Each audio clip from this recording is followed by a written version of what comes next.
तो क्या आप लोगों की जिम्मेवारी नहीं बनती है कि जो बच्चे क्वालिफाई नहीं किए उनका पैसा रिटर्न कर दिया जाए? एकदम सही बात है। सब सहमत है ना इससे? देखिए सभी लोग हंस सब रहे हैं। सहमत। लेकिन यूपीएससी रिजल्ट कहा जाता है कि क्या बात है कि बिहार की हस्ती मिटती ही नहीं। मतलब ये कि जब जब यूपीएससी के लिए एग्जाम कंडक्ट होता है तब तब सबसे ज़्यादा अगर किसी का रिजल्ट आता है तो वो बिहार है। और इसीलिए मैं बिहार के एक कोचिंग संस्थान में हूँ, वो कोचिंग संस्थान जिसकी शुरुआत यूट्यूब से हुई थी और पहली ही बार में 3 बच्चों ने क्वालिफाई किया, जिसमें एक लड़की एसडीएम बनी। ये वही कोचिंग है जहां बैठ के तकरीबन 200-250 के आसपास बच्चे होंगे, बैठ के तैयारी कर रहे हैं। और सबसे पहला सवाल इन्हीं बच्चों से होगा कि हर साल एवरेज 700 के आसपास बीपीएससी के लिए एग्जाम कंडक्ट होते हैं। एक सीट के लिए लगभग 400 से 500 बच्चे फाइट करते हैं। तो सवाल की शुरुआत इन्हीं से होगा कि क्या कारण है कि एक सीट के लिए बच्चे इतने ज़्यादा फाइट करते हैं। पहले जवाब आप बताइए, क्या नाम है आपका? क्रांति है मेरा नाम। आप बीपीएससी की तैयारी कब से कर रही हैं? मैं पिछले 2 साल से कर रही हूँ जी। क्या कारण है कि आप इसकी तैयारी कर रही हैं, पहले तो यही बता दीजिए। सर, ये हम लोगों को एक वास्ट एरिया प्लेटफॉर्म उपलब्ध कराता है। जो आप वास्तविक लेवल पे जो काम करना चाहते हो, एक बड़ा प्लेटफॉर्म मिलता है, वहाँ जाके आप बड़े स्तर पे काम कर सकते हैं। एक प्लेटफॉर्म देता है। अगर नहीं निकल पाया बीपीएससी तो क्या होगा? बहुत सारे बच्चों का तो नहीं ही निकलता है। मैटर ये नहीं है कि आपको सक्सेस मिले या नहीं मिले, लेकिन सिविल सर्विस के तैयारी के दौरान आपको जीवन जीना सिखा देता है। ये तैयारी एक प्रोसेस में ला दे, एक इंसानियत सिखाता है ये तैयारी। वाह, क्या बात है, इन्होंने बहुत बढ़िया जवाब दिया है कि निकले, बैठ जाइए, आइए, कि निकले ना निकले लेकिन बीपीएससी जीवन जीना सिखा देता है। इस बात से कितने लोग सहमत हैं? सहमत हैं आप? सहमत है। लेकिन ज़िंदगी तो नर्क बन जाती है ना, जब 5 साल आदमी तैयारी करे और जब पापा जी कहें कि बेटा तू तो किसी काम के लायक ही नहीं है, तब? नहीं, बहुत ऑप्शन है, ऑप्शन बहुत है। मतलब सिखा देता है जो किस तरह से तैयारी करना चाहिए।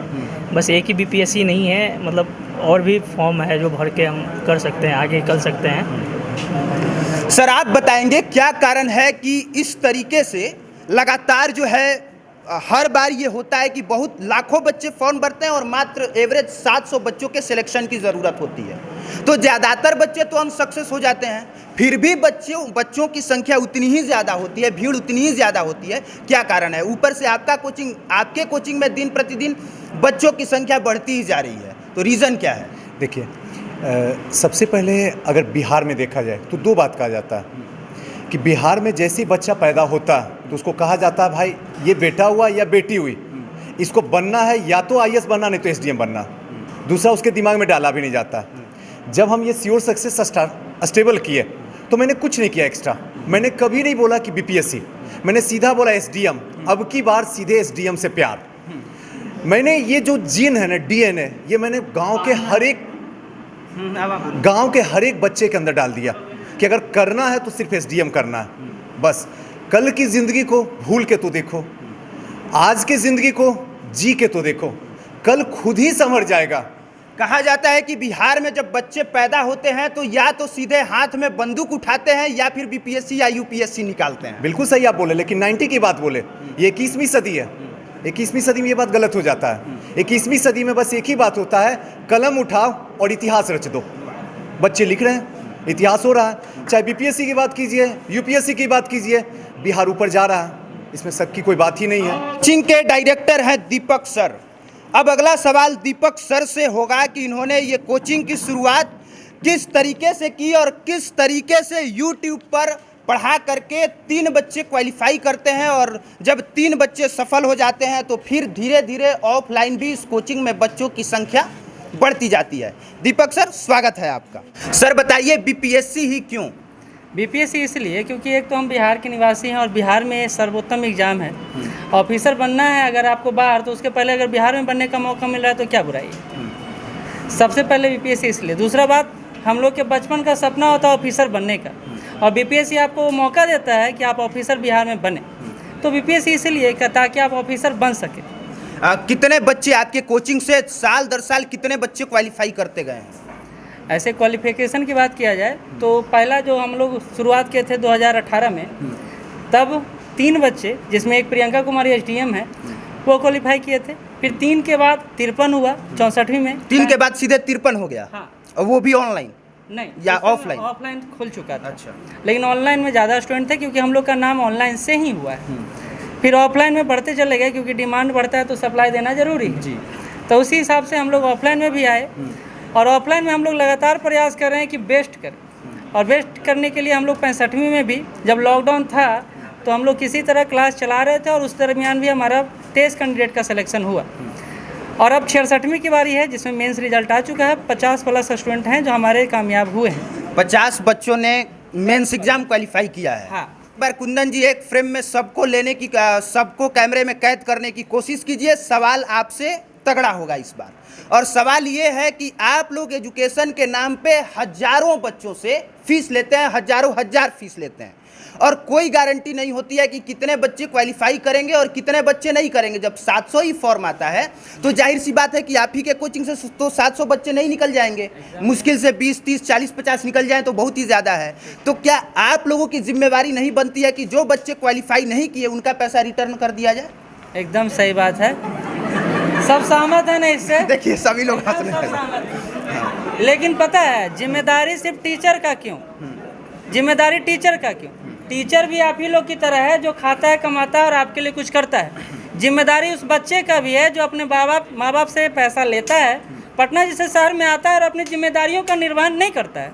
लेकिन टीचर से ही सवाल होता है, क्योंकि हम लोग ही मेन फ्रेम में होते हैं, जिम्मेदारियां हम पर ज़्यादा होती हैं, लेकिन हम लोग उसको निभाने का प्रयास करते हैं। पटना जैसे शहर में जब आप आते हैं तो लाखों का भीड़, हज़ार नहीं, सैकड़ों नहीं, लाखों का भीड़ है, और उसमें एक टीचर खड़ा होकर जब कहता है कि हम आपको पास करवाएंगे तो उम्मीद बनता है। लेकिन क्या उस उम्मीद को सिर्फ टीचर पूरा कर सकता है? उसके लिए विद्यार्थियों की भी जिम्मेदारी है। तो हम ये कहते हैं कि हम आपके सपने को पूरा करने के तैयार हैं, आप मेरे नक्शे कदम पर चलिए ना, हम आपका फीस क्या, आपका खाने का पैसा भी लौटा देंगे। लेकिन आपको मेरे शर्तों के अनुसार चलना होगा, और तब सक्सेस नहीं होगा तब आप बात ये बोल सकते हैं। लेकिन स्टूडेंट का शर्त रहेगा कि आप कमाइए भी, मतलब आप पढ़ाइए भी, और आप खिलाइए भी, और आप रिजल्ट भी दिला दीजिए, हम लोग बैठ के आराम से काम करेंगे। तो ऐसे संभव नहीं है। जब आपका क्वेश्चन इतना ज़्यादा जानदार है तो शानदार आंसर भी होना चाहिए, है ना? बिल्कुल। हाँ, और इस पर तो आप लोग एग्री करेंगे कि आप लोग का भी कर्तव्य होना चाहिए ना? अब अगला सवाल ये, अगले सवाल का जवाब ये दीजिए कि बहुत सारे ऐसे बच्चे हैं जो कि तैयारी करने के काबिल नहीं है। उन्होंने घर पे कहा कि मुझे तैयारी करनी है, या फिर भी पिताजी ने भेज दिया कि जाओ तैयारी करो, क्योंकि गांव में रहोगे तो हमारी नाक कट जाएगी। वो बच्चे आ जाते हैं बीपीएससी की तैयारी करने के लिए, जबकि वो तैयारी करने के काबिल नहीं है। तो क्या आप लोगों की जिम्मेवारी नहीं बनती है कि ऐसे बच्चों को बताएं कि तुम तैयारी करने के काबिल नहीं हो, तुम पैसा वेस्ट कर रहे हो, तुम चले जाओ? पहली बात, या सिर्फ पैसा मिल रहा है तो सबको ले लिया? हाँ, ये भी बात बोल सकते हैं, प्रोफेशनल जीवन में पैसा मिल गया तो सब कुछ हो गया। लेकिन यहाँ पर ये बात मैं आपका गलत मानता हूँ कि काबिलियत नहीं है। हर एक व्यक्ति में काबिलियत है, लेकिन वो काबिलियत अलग लेवल पर है। वो काबिलियत अलग लेवल पर है, और उस काबिलियत को आप इस आधार पर जांच नहीं कर सकते हैं कि 10th में कम आया है, 12 में कम आया है, ग्रेजुएशन में कम आया है। कई सारे टॉपर स्टूडेंट ऐसे हैं जिन्होंने बेसिक पढ़ाई में अच्छा नहीं किया, लेकिन वो टॉपर बने, बाद में उन्होंने बेहतर मेहनत किया और बेहतर किया। तो हमारा काम है कि आपको मोटिवेट रखा जाए, ना कि डिमोटिवेट किया जाए कि आप इस काबिल नहीं हैं। हम लोग मोटिवेट करने का काम करते हैं, हम आपको बताते हैं कि हम आपको करवा सकते हैं, और इसलिए हम लोग सेशन भी चलाते हैं। ऐसा तो नहीं है कि बिना विश्वास के हम आपके साथ काम करें और आप मेरे साथ जुड़ जाएं कि नहीं भाई ये व्यक्तित्व ऐसा है जो हमको एक ऑफिसर बना देगा, ऐसा संभव नहीं है। बिल्कुल, मैं आपकी बातों से सहमत हूं, लेकिन एक बार मैं इन लोगों से पूछ लेता हूं कि जिन बच्चों का बीपीएससी नहीं होगा उनका प्लान बी क्या है? एकदम पूछना चाहिए, प्लान बी होना चाहिए ना? एकदम होना चाहिए। आप बताइए, क्या नाम है आपका? सत्यम कुमार। अगर बीपीएससी आपने क्वालिफाई नहीं किया तो आपका प्लान बी क्या है कि लाइफ में क्या करेंगे? क्यों नहीं निकलेगा? बीपीएससी क्यों नहीं होगा? अगर नहीं हुआ तो? नहीं होगा तो हम तो फर्स्ट अटेम्प्ट आए कि बीपीएससी ही करना है, चाहे जैसे भी हो। नहीं हो तो फिर हम सोशल वर्क के लिए हैं, तो सोशल वर्क के लिए अगर जो सिस्टम से रह के करेंगे तो ठीक है, नहीं हुआ सिस्टम के साथ तो हम बिजनेस यस। अगर आपका नहीं हुआ तो सोशल वर्क करेंगे। Social work. आपका? मैं टीचिंग में जाऊंगी। क्या बोल रही हैं? टीचिंग में जाऊंगी। टीचिंग में। सर बच्चे सही से जवाब नहीं दे पा रहे हैं, आप बता दीजिए ये कि जो बच्चे बीपीएससी की तैयारी कर रहे हैं, अगर उन बच्चों का बीपीएससी क्वालिफाई नहीं होता है तो वो और क्या क्या कर सकते हैं? एसडीएम बना सकते हैं।